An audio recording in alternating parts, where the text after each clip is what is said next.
Students, low-income voters, people of color, and now there's another group to add to the list of disenfranchised voters in Texas: women.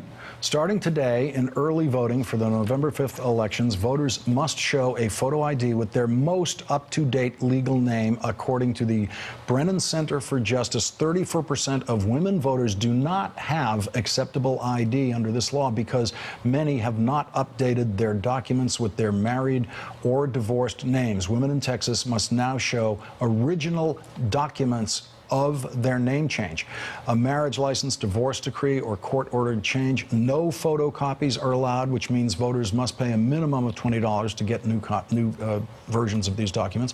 The law is going into effect at a time when State Senator Wendy Davis is running for governor. Davis gained national fame after holding an 11-hour filibuster over anti-abortion legislation.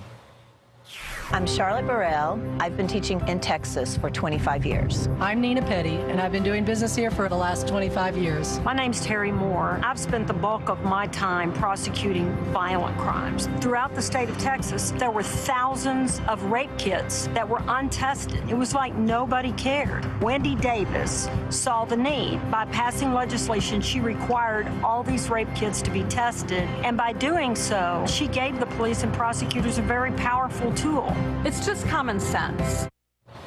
Joining me now is Jess McIntosh, Communications Director for Emily's List, a national political action committee that raises campaign money for pro-choice Democratic women candidates like Wendy Davis.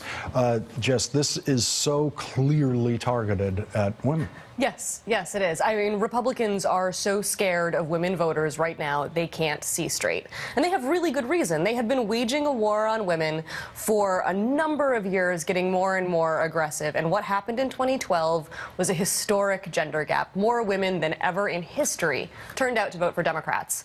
So in 2014, going into midterm elections, which historically have fewer voters, which means good news for Republicans, they need something to make sure that that enthusiasm of those women doesn't carry over, and this seems to be their really appalling strategy for doing it. Now, Republican states have a pattern of importing these ideas. When they see one of these Republican states come up with this, they start it up elsewhere. Is this one going to spread? I would be surprised if we didn't see it elsewhere, which is why it is so important that we're talking about it now. Only 66% of women have the correct ID. Now, I'm a married woman. I couldn't tell you where my original marriage license was if my right to a representative democracy depended on it. Yes. And for a lot of women in Texas, that is exactly the case right now.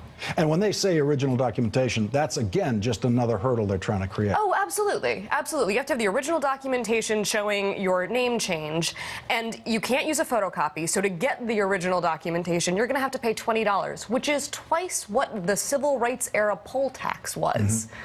This is a really insidious strategy to disenfranchise exactly the voters they know that they have turned off with their extremist right-wing agenda. And I think that women are watching. They were watching in 2012. They continue to be watching. All you got